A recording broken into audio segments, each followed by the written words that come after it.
derribando gigantes, vamos hacia la meta, derribando gigantes, en el nombre del Señor, no hay gigante más grande. Buen día, amada familia, bendiciones tengan todos ustedes. Hoy continuamos con nuestra serie, La cuarentena de Dios, la esperanza de hoy.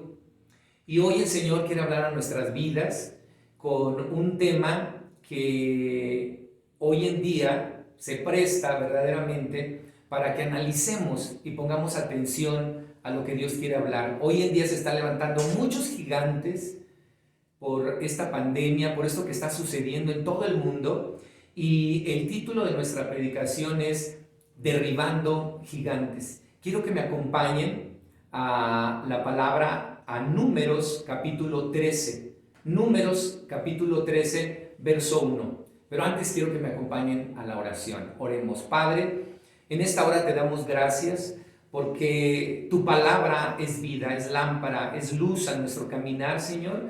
Y hoy queremos recibir de ti esa bendición, esa sabiduría, ese entendimiento de tu voluntad, Señor. Ilumina nuestro rostro, Señor, para que hoy podamos ser luz y sal en el mundo. Te lo pedimos en el nombre poderoso de Cristo Jesús.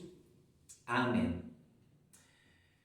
El título de esta porción de la Escritura es Misión de los 2 espías. Ustedes recordarán que el pueblo de Israel estaba en esclavitud en Egipto. Y entonces lo que hizo Dios fue que lo sacó de esa esclavitud a través de su siervo, de este libertador tan grande que fue Moisés. Él los saca de la tierra de esclavitud y los lleva por el desierto en una travesía en la cual nosotros ya conocemos todo lo que el Señor hizo, milagros grandes que el pueblo vio. Vemos tantas maravillas del Dios Todopoderoso, del Dios de Israel, haciendo a su familia, haciendo a su pueblo una gran nación.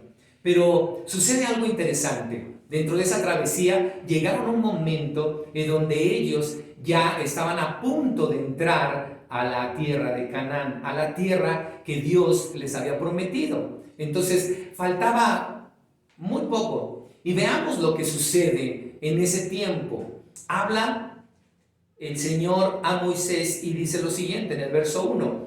Y Jehová habló a Moisés diciendo: envía tú hombres que reconozcan la tierra de Canaán, la cual yo doy a los hijos de Israel. De cada tribu de sus padres enviaréis un varón, cada uno príncipe entre ellos. Y Moisés los envió desde el desierto de Parán, conforme a la palabra de Jehová. Y todos aquellos varones eran príncipes de los hijos de Israel. En ese momento se dispone a hacer esta instrucción Moisés, pero la idea básicamente de explorar la tierra de Canaán no salió de Dios, sino del pueblo, del mismo pueblo. Pero bueno, Dios les concede esa petición, pero les concede esa petición para llevarlos a una prueba, pero también a un castigo por su desconfianza. Y vemos cómo Moisés comienza a mencionar a un principal de estas tribus. Recuerden que eran 12 tribus y comienza a mencionar a un varón de cada uno de ellos para que fueran 12 espías a esta tierra. Y comienza en el verso 4 a mencionar a cada uno de ellos, y en el verso 16 nos dice: estos son los nombres de los varones que Moisés envió a reconocer la tierra. Y a Oseas, hijo de Nun, le puso Moisés el nombre de Josué. O sea, Josué se llamaba Oseas. El nombre original de Josué es Oseas, que significa salvación. Pero Moisés en ese momento lo sustituye por el de Josué, que significa el Señor es salvación. Así que más adelante vemos cómo Josué fue un tipo de Cristo, ¿verdad? En salvar también a esta nueva generación, y vemos cómo él fue utilizado por Dios así como un tipo de Cristo. Y en el verso 17 nos dice: los envió pues Moisés a reconocer la tierra de Canaán, diciéndoles: subid de aquí al Negev y subid al monte y observad la tierra ¿cómo es? El Señor Moisés les había dicho cómo era la tierra, les preguntó cómo era la tierra, el pueblo que habita, si es fuerte o débil, si es poco o es numeroso, cómo es la tierra que está habitada, si es buena o es mala. ¿Y cómo son las ciudades habitadas? Dice el verso 19. Y si son en ese momento campamentos o son plazas fortificadas. ¿Y cómo es el terreno? Él quería que investigaran todo esto, que pudieran en ese momento reconocer verdaderamente la tierra. ¿Cómo era esa tierra? Y les dice, ¿y cómo es el terreno? Si es fértil o estéril. Si en él hay árboles o no los hay. Y esforzaos y tomad del fruto del país. Y dice la palabra, y era el tiempo de las primeras uvas. Entonces vemos cómo ellos cumplen con esta orden y hacen todo el recorrido por esa tierra. Y vemos en el verso 23 cómo llegan a un arroyo. Yo quiero leerles la traducción del lenguaje actual, lo que dice la palabra en el lenguaje actual, en el verso 23, que dice, cuando llegaron a un arroyo, cortaron un racimo de uvas tan grande y pesado que tuvieron que cargarlo entre dos. Los otros llevaron granadas e higos. El racimo que aquí cortaron los israelitas era tan grande que a ese arroyo le pusieron por nombre Escol, que significa racimo. Después de andar por el territorio durante 40 días, los espías regresaron. Imagínense ustedes, traían el fruto, ese fruto pesaba cantidad, por eso lo cargaron entre dos personas. Habían visto maravillas en la tierra prometida. Y vemos cómo dice aquí que regresan. Después de 40 días de caminar, ellos regresan. Hoy deseo de todo corazón que después de esta cuarentena, nuestro corazón realmente pueda entrar a esa tierra prometida a la que Dios nos quiere llevar. Sería una tristeza que este evento tan histórico que está pasando en todo el mundo no pueda ser aprovechado, porque Dios está detrás de todo esto, obrando en cada corazón, pero también mostrará la dureza del corazón. Vemos cómo ellos llegan después de 40 días. Y dice el verso 26, ¿a dónde? A Cades, en el desierto de Parán. Ahí les contaron a Moisés, a Aarón y a todos los israelitas lo que habían visto. Y les mostraron los frutos que habían traído de ese territorio. Y le dijeron a Moisés, fuimos al territorio donde nos enviaste. Es un territorio muy fértil. Allí siempre habrá abundancia de alimentos. Mira, estos son los frutos que se dan allá. ¿Te imaginas tú? Yo me imagino a veces esos camiones tan grandes que llegan a la central de abastos, ¿verdad? Llenos de fruta, pero de una fruta así suculenta, grande, maravillosa. Yo me imagino que no habían visto en su vida algo así después de caminar tanto tiempo en el desierto. Y ahora verlo así en la tierra prometida para ellos era, wow, vimos esa tierra, maravilloso, el fruto, todo es perfecto. En efecto, la tierra que fluye leche y miel. Esa fue la tierra que Dios les había prometido. Cuando habla de la tierra que fluye leche y miel, esto es una afirmación proverbial que describe en ese momento la abundancia agrícola. La miel incluía uvas silvestres o dátiles y así también la miel de abejas. Y ellos les muestran entonces todos estos frutos y todo lo que habían experimentado. Ellos ya habían palpado en ese momento la tierra prometida. Pero, como en todo, aquí viene lo malo. Miren lo que dice el verso 28. Lo malo, ellos dicen, es que la gente que vive allá es muy fuerte. Y han hecho ciudades grandes y bien protegidas. Hasta vimos a los descendientes del gigante Anac. En el desierto viven los amalecitas, en las montañas viven los hititas, los jebuseos y los amorreos, y entre el mar y el río Jordán viven los cananeos. Entonces, dice el verso 30, la gente comenzó a murmurar. Pero Caleb les ordenó callarse y les dijo: vamos a conquistar ese territorio, podemos hacerlo. Esta es la actitud correcta, la que tuvo en ese momento Caleb. Esa es la actitud correcta de un hijo de Dios. ¿Cuál es la actitud correcta de un hijo de Dios en estos tiempos donde los gigantes se comienzan a levantar? Caleb en ese momento creyó a Dios. Cuando Él les dijo: vayan a reconocer la tierra que yo les doy. Dios ya les había dado la tierra.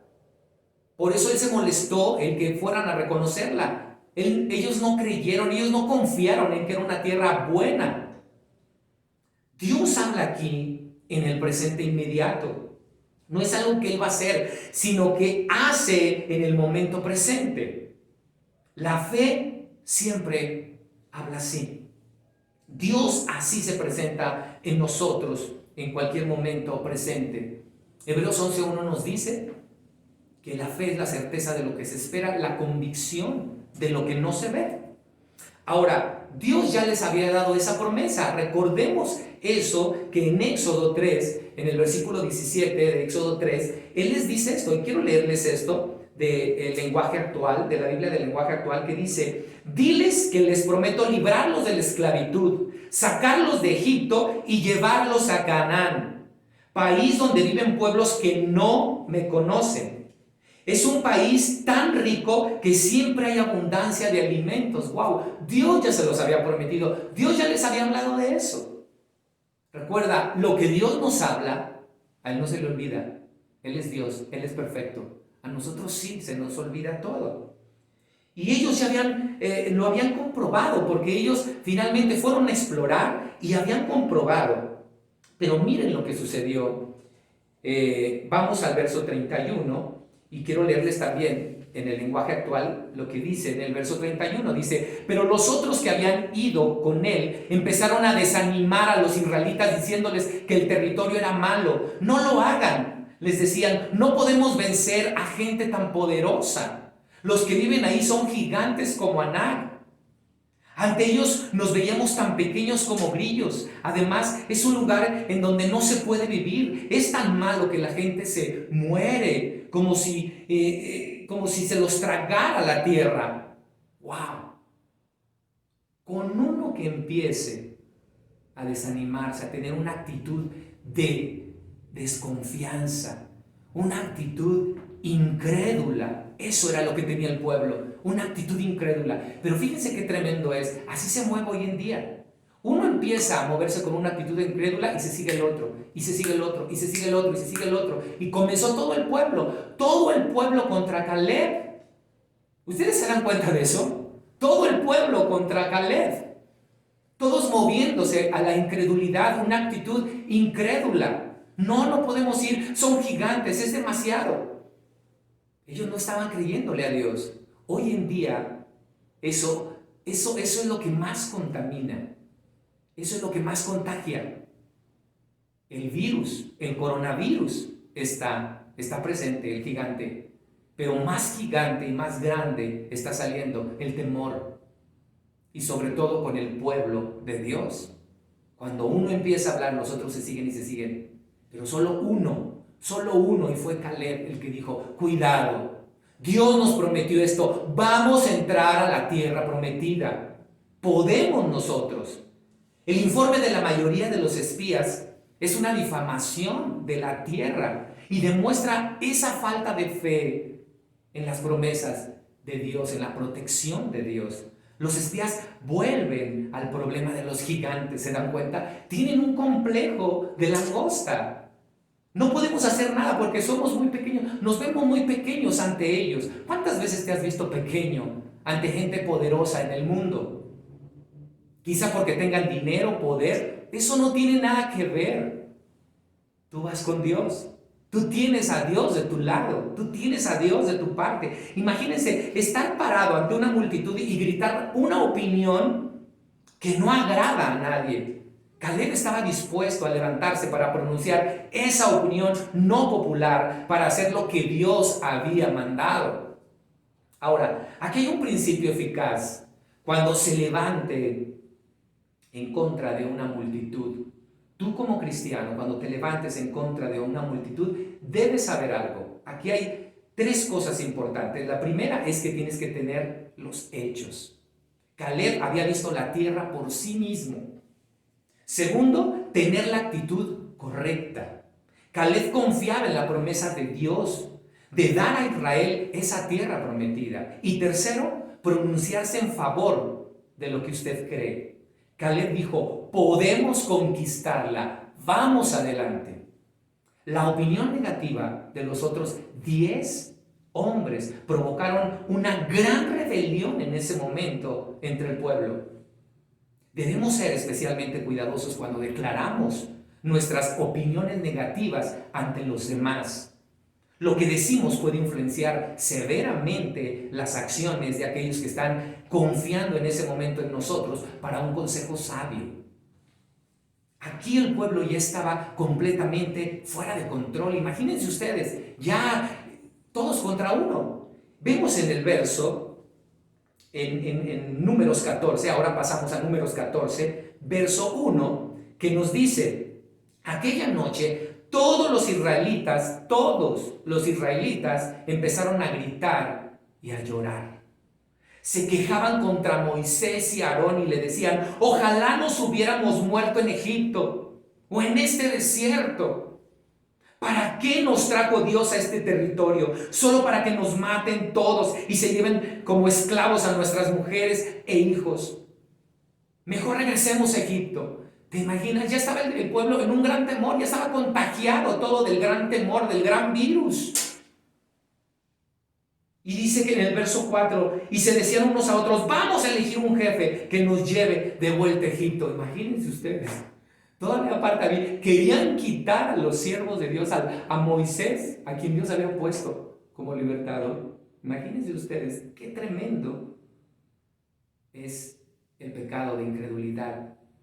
¿Cómo ocasiona tanta rebelión? Cuando se levantó el coro de desesperación en ese momento, todo el mundo se le unió. El mayor temor de ellos estaba haciendo realidad en ese momento. Al perder en ese momento su perspectiva, el pueblo se vio atrapado en ese momento en la emoción y se olvidó de lo que conocían acerca del carácter de Dios. Esto es muy común. Cuando tú como hijo de Dios te olvidas verdaderamente porque te has contaminado de todas las noticias que se están dando y entras en ese temor, esas noticias malas sobre todo, y entras en ese temor, no tienes la perspectiva, te olvidas del verdadero carácter de Dios. Nos olvidamos por completo de quién es Dios.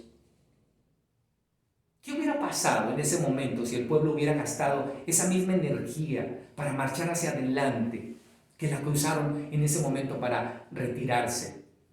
Hubieran conquistado la tierra prometida en mucho menos tiempo y con mucho menos esfuerzo. Cuando un grito de desesperación surge a tu alrededor, toma en cuenta el panorama total antes de unírteles a la mayoría. Busquemos cosas mejores en las que podamos utilizar nuestra energía en lugar de quejarnos. A Dios no le gusta que nos quejemos ante Él, porque lo estamos deshonrando.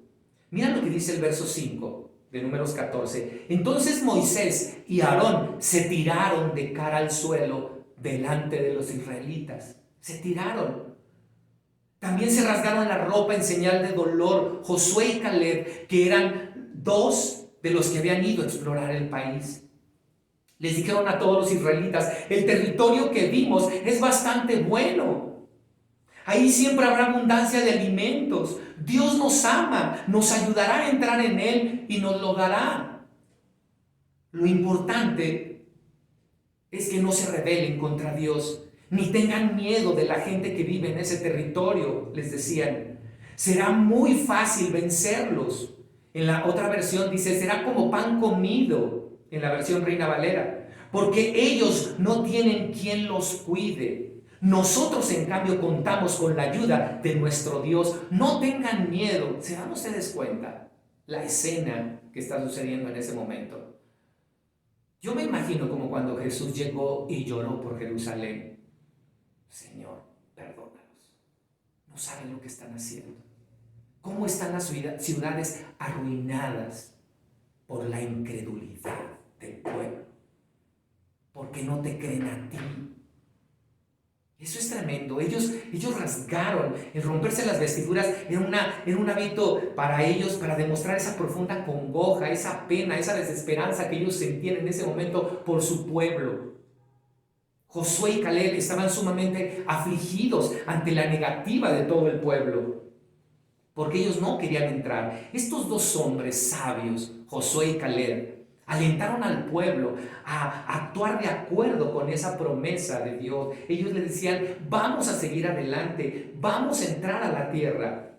Pero el pueblo rechazó su consejo e incluso habló de matarlos. Aquí hay una enseñanza más. No hay que ser demasiado apresurados. No hay que ser demasiado apresurados a rechazar el consejo que no nos agrada. Hagamos una cuidadosa evaluación y comparémoslo primero con las enseñanzas de la Escritura, de lo que dice la palabra de Dios. El consejo quizá podrá ser un buen consejo, un mensaje que venga de Dios. Ahora, quiero que vayan conmigo a Números 14. Y miren esto lo que dice Números 14, verso 10. Números 14, verso 10. Dice así: pero la gente no les hizo caso. Por el contrario, querían apedrearlos. Entonces Dios se acercó, se apareció con toda su gloria en el santuario, delante de todos los israelitas. Y en el verso 11 nos dice: y le dijo a Moisés, ¿hasta cuándo este pueblo seguirá creyendo que yo no soy importante ni tengo poder? Ya he hecho tantos milagros delante de ellos y todavía no creen en mí. Les voy a enviar una enfermedad que acabe con ellos. En la versión Reina Valera nos dice: les voy a enviar una peste que acabe con ellos. Pero de ti haré un pueblo más grande y numeroso. Y dice el verso 13: pero Moisés contestó: si matas a este pueblo de una sola vez, lo van a saber los egipcios, Señor, que te dieron sacar de su país a los israelitas. Luego los egipcios se lo contarán a las otras naciones y ellas van a decir: Dios no pudo llevar a su pueblo al territorio que les prometió. Por eso los dejó morir en el desierto. Todos saben que tú cuidas a este pueblo, Dios. Saben que tu nube está sobre ellos y los guía, de día con una columna de nube y de noche con una columna de fuego. También saben que tu pueblo puede verte cara a cara. Moisés aquí estuvo intercediendo por el pueblo. Y en el verso 17 dice: por eso te pido que muestres tu gran poder. Tú mismo has dicho que tienes mucho amor y paciencia y que por eso perdonas al pecador. Tú has dicho que castigas a los hijos, a los nietos, a los bisnietos por la maldad de sus padres.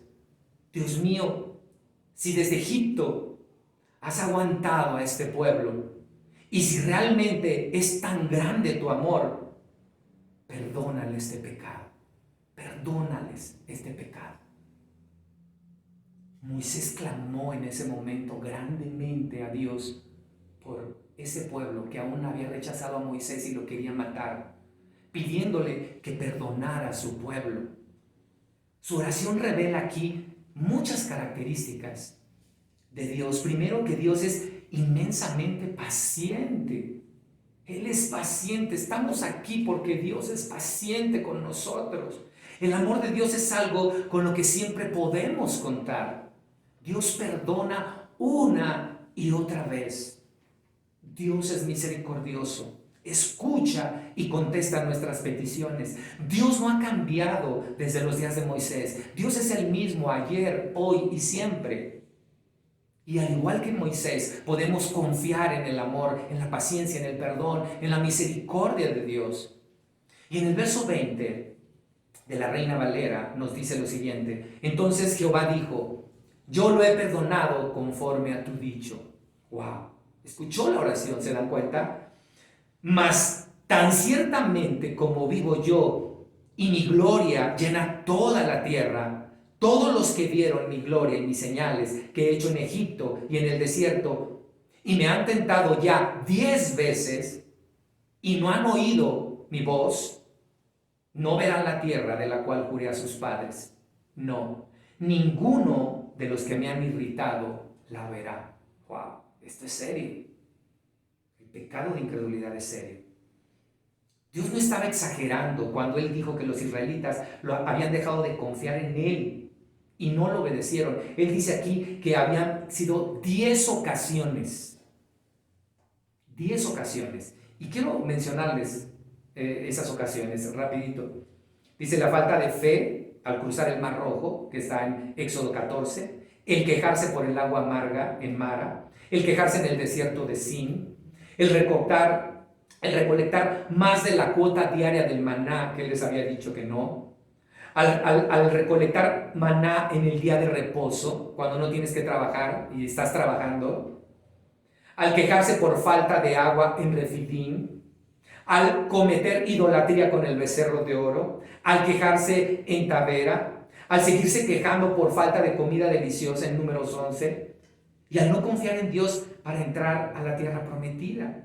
Aquí están estas 10 acusaciones de Dios contra el pueblo, que les estaba diciendo: miren, ustedes han hecho todo esto para irritarme. Y Dios decide castigar en ese momento al pueblo. Pero vemos en el verso 24 algo interesante. En el verso 24, les voy a leer, pero en la traducción, el lenguaje actual, dice lo siguiente: pero Caleb, mi servidor, no fue como los demás. Esto está pronunciando Dios. Caleb, mi servidor, no fue como los demás, sino que creyó en mi promesa. Él tuvo la actitud de fe correcta que se necesita hoy en día para todos los cristianos. Por eso entrará junto con sus hijos en el territorio prometido, donde ahora viven los amalecitas y los cananeos. Ustedes, por su parte, irán mañana al desierto en dirección al mar de los juncos. Y dice el verso 26, Dios volvió a decirles a Moisés y a Aarón: ya oí que los israelitas andan hablando mal de mí. ¿Hasta cuándo voy a soportar las quejas de este pueblo malvado? Ya que andan diciendo que los he castigado, los voy a castigar. Los voy a castigar. Yo soy el Dios de Israel y les juro que lo haré. Dice el verso 29. Todos los que tengan más de 20 años y que hayan hablado mal de mí morirán en este desierto. Es temible. Y el verso 30 nos dice: solo Josué y Caleb entrarán en el territorio que les prometí y nadie más.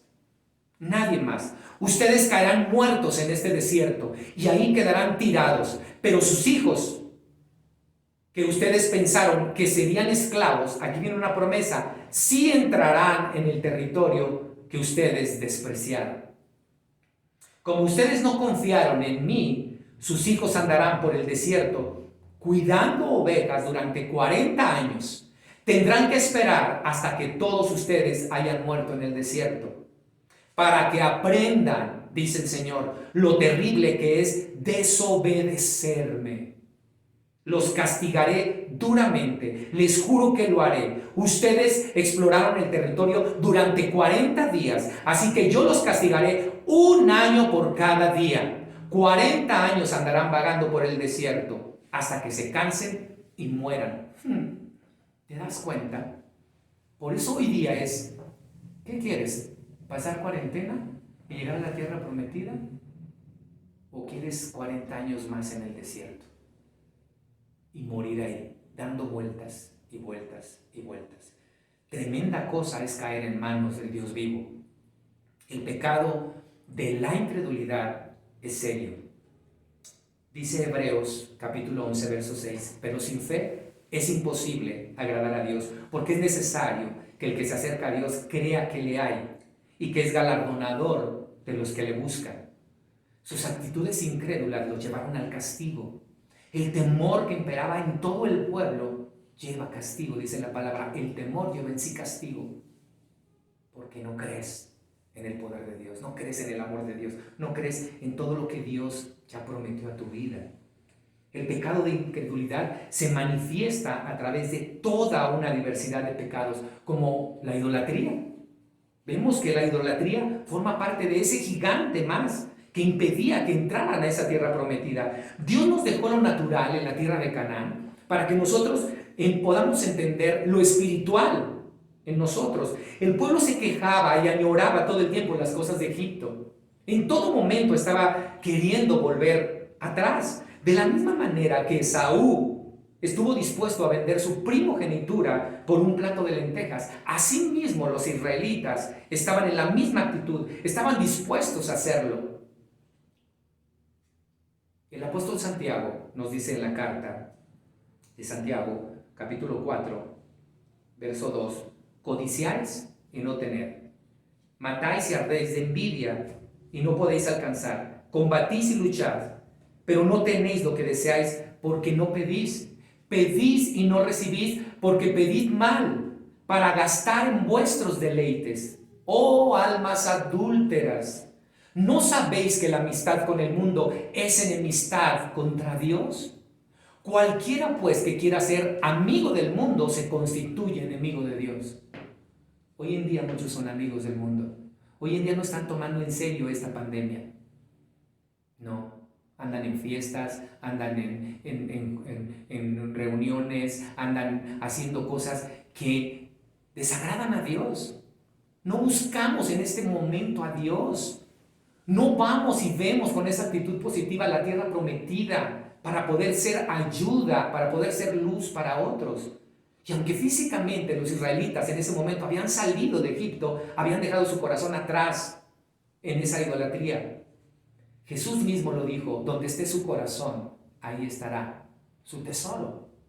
No nos quedemos como la mujer de Lot, que una vez que salió de Sodoma y Gomorra, por volver atrás, se quedó como estatua. Porque queremos volver a Egipto. Es que en Egipto hacía esto, es que en el mundo yo era esto, es que en el mundo, ¿cuántos cristianos vemos todavía quejándose de que en el mundo era fulano de tal, en el mundo tenía un título, en el mundo pero hoy tienes lo mejor, hoy tienes la tierra prometida de Dios, hoy te sacó el Señor de esa tierra de esclavitud para llevarte a la buena tierra, a la tierra deseada. El apóstol Pablo habla y amonesta contra esta idolatría en 1 Corintios capítulo 10, del 5 al 10. Y miren lo que dice, el capítulo 10, verso 5, nos dice, pero de los más de ellos no se agradó Dios, por lo cual quedaron postrados en el desierto. Mas estas cosas sucedieron como ejemplo para nosotros, para que no codiciemos cosas malas como ellos codiciaron. Ni seáis idólatras como algunos de ellos, según está escrito, se sentó el pueblo a comer y a beber y se levantó a jugar. Eso es lo que está haciendo el pueblo, comiendo, bebiendo y jugando, sin darse cuenta de lo que está sucediendo, sin orar por aquellos que están mal en este momento, que se están muriendo, por el pueblo escogido de Dios, que está siendo destruido por gigantes. El siguiente gigante que menciona aquí el apóstol es la fornicación. Mira cómo viene de incredulidad todo esto. Ni forniquemos como algunos de ellos fornicaron y cayeron en un día 23,000. ¡Wow! Los israelitas adoraron a Baal Peor y se involucraron en inmoralidad sexual con mujeres moabitas y cayeron en fornicación. Y el siguiente gigante fue que tentaron al Señor.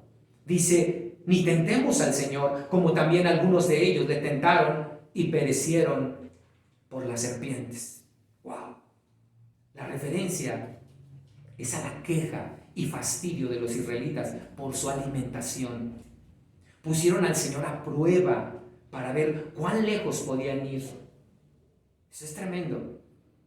Y también menciona el apóstol la murmuración. Dice el verso 10, ni murmuréis como algunos de ellos murmuraron y perecieron por el destructor. La murmuración es queja. Todo el tiempo te quejas. ¿Cuánto tiempo pasas al día quejándote? ¿Cuánto tiempo estás en el día con tu actitud Quéjate y quéjate delante de Dios de lo que te tocó vivir. ¿Por qué esta esposa? ¿Por qué estos hijos? Señor, ¿por qué esto? En lugar de preguntarle a Dios, ¿para qué todo esto, Señor? Y ponerme de rodillas al Señor y aprender y entrar a esa tierra y poseerla. Ahí murieron Coré y todos sus acompañantes porque ellos se habían quejado, habían sido murmuradores en contra de ellos. Su propia familia de Moisés, su hermana, cayó en lepra por murmurar en contra del siervo de Dios. Cuidado con murmurar en contra de los que Dios ha levantado como líderes, como siervos del Señor. La murmuración cuestiona los propósitos de Dios y su sabiduría, y no procede de la fe y de la santidad, sino que es un espíritu de incredulidad y carnalidad del ser humano. La incredulidad te puede llevar a no recibir la gracia y la salvación en serio, porque en estos momentos de prueba nos vamos a dar cuenta quién es salvo y quién no lo es, quién hizo una profesión de fe nada más, pero no está creyéndole a Dios nada de lo que Dios está diciendo. Vemos aquí en el verso 36 que dice: así fue como Dios castigó con la muerte a los que Moisés había enviado a explorar el territorio prometido, los cuales habían hecho que todos los israelitas se rebelaran contra Dios. ¿Te das cuenta? ¡Wow! De los 2 exploradores, solo Josué y Caleb quedaron con vida. Jesús ya lo había anticipado. Muchos son los llamados, pocos los elegidos. La puerta por la que entramos es angosta, pero ancho y amplio es el camino que nos lleva a la perdición. Dice la palabra: al día siguiente los israelitas se levantaron muy temprano y se fueron a la parte más alta del monte. Ahí le dijeron a Moisés: aunque reconocemos nuestro pecado, fíjate, ellos no se arrepintieron. Vimos anteriormente que Dios los perdonó por la intercesión de Moisés, pero ellos no se arrepintieron. En ningún momento mostraron un arrepentimiento. Pero fíjate cómo hablan, dice en el verso 40, aunque reconocemos nuestro pecado, pues de todos modos entraremos al territorio que Dios nos prometió. Y dice el verso 41, pero Moisés les contestó: ¿por qué desobedecen? ¿Por qué desobedecen a Dios? No vayan a ese territorio, pues Dios no irá con ustedes y sus enemigos los van a derrotar. El juicio de Dios llegó en la forma que más temía el pueblo. El pueblo tenía miedo de morir en el desierto, así que Dios los castigó al hacerlo vagar en el desierto hasta que muriera. Eso es tremendo. Ahora, en ese momento sí deseaban tener el problema de enfrentarse con los gigantes y con las ciudades fortificadas de la tierra prometida. Cuando nos confiamos en Dios, podemos ver muchas bendiciones. Pero cuando no confiamos en Dios, acarreamos problemas aún mayores que los que teníamos al principio. Cuando nos escapamos de Dios, inevitablemente nos metemos en problemas. ¿Acaso fue este castigo? ¿Fue un castigo demasiado duro vagar en el desierto durante 40 años? No tiene comparación con la muerte inmediata, instantánea, que iba a hacer Dios con todo el pueblo, si no es por la intercesión de Moisés. En lugar de ello, Dios permitió que el pueblo viviera y tuviera una oportunidad más. Dios había traído a su pueblo a los límites con la tierra prometida, tal y como Él lo había dicho. Él estaba listo para dárselas, pero ellos no quisieron. Para este tiempo, esto es lo importante, esto es lo interesante de este pasaje. Dios había tolerado mucho al pueblo. La nación entera mostró desprecio y desconfianza en el Dios vivo, excepto Josué, Caleb, Moisés y Aarón. Pero el castigo de Dios no fue permanente. En 40 años una nueva generación tendría la oportunidad de entrar. Y vemos en el verso 43 que nos dice: ustedes se apartaron de Dios y por eso Él los ha abandonado. Si van a ese territorio, sus habitantes les saldrán al encuentro y los matarán. A pesar de esta advertencia, los israelitas subieron al monte, pero Moisés y el cofre del pacto se quedaron en el campamento. Entonces los habitantes del país bajaron del monte y pelearon contra los israelitas y los persiguieron hasta Horma y los derrotaron por completo. Cuando los israelitas se percataron de su tonto error, estuvieron listos repentinamente a regresar a Dios. Pero Dios no confundió la aceptación de su culpabilidad con su verdadero arrepentimiento, porque Él conocía sus corazones. Seguramente pronto volverían a su propio camino otra vez. Algunas veces las buenas acciones o intenciones llegan demasiado tarde. Debemos no solo hacer las cosas bien, las debemos hacer en el momento correcto. La clase de obediencia que Dios desea es completa, es instantánea. Y hay una advertencia que vemos en Hebreos 4, 1, 2 que dice: temamos pues, no sea que permaneciendo, aún la promesa de entrar en su reposo, algunos de vosotros parezcan no haberlo alcanzado. Porque también a nosotros se nos ha anunciado la buena nueva como a ellos, que no les aprovechó el oír la palabra, por no ir acompañada de fe en los que la oyeron. Las dificultades del momento presente pueden ensombrecer la realidad de esa promesa que Dios tiene para ti y para mí. Podemos dudar de que Dios cumpla sus promesas. Y Hebreos 10:38 nos dice: mas el justo vivirá por fe, y si retrocediere, no agradará a mi alma. Pero nosotros no somos de los que retroceden para perdición, sino de los que tienen fe para preservación del alma. Amado, Dios te ha dado una herencia cuantiosa. Él dice que si tú te arrepentiste de tus pecados y recibiste la gracia de Jesucristo, tú puedes poseer esa herencia.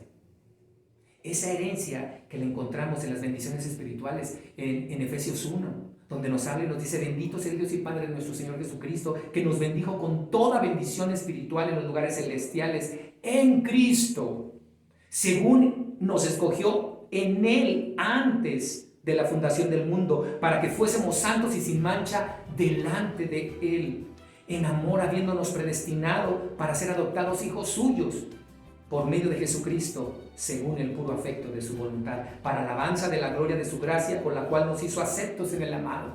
Tú eres hijo de Dios, tú eres acepto en el amado.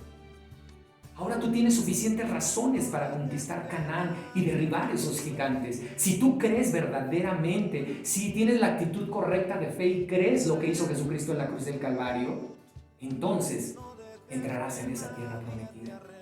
Entonces conquistarás. Serás un gran conquistador, porque Dios te ha llamado a eso. Ahora eres hijo de Dios, eres amigo de Cristo, has sido justificado, estás unido al Señor y en espíritu eres uno con Él. Has sido comprado con gran precio, perteneces a Dios, eres miembro del cuerpo de Cristo, eres santo, eres adoptado como hijo de Dios, tienes directo acceso a Dios por medio del Espíritu Santo, has sido redimido, perdonado de todos tus pecados, estás completo en Cristo, eres libre de condenación, eres ciudadano del cielo, eres la sal, eres la luz de la tierra, eres templo de Dios. Fuiste elegido para dar fruto y eres ministro de reconciliación en este momento. Puedes ir a conquistar esas naciones llevando esa actitud de fe. Tienes hoy en día muchas cosas a tu favor. Al Dios Todopoderoso. Padre, perdona la incredulidad de tus hijos. Perdónanos porque en muchas ocasiones hemos dudado de tu poder y de tu gracia, de tu provisión. Perdona a este pueblo, Señor.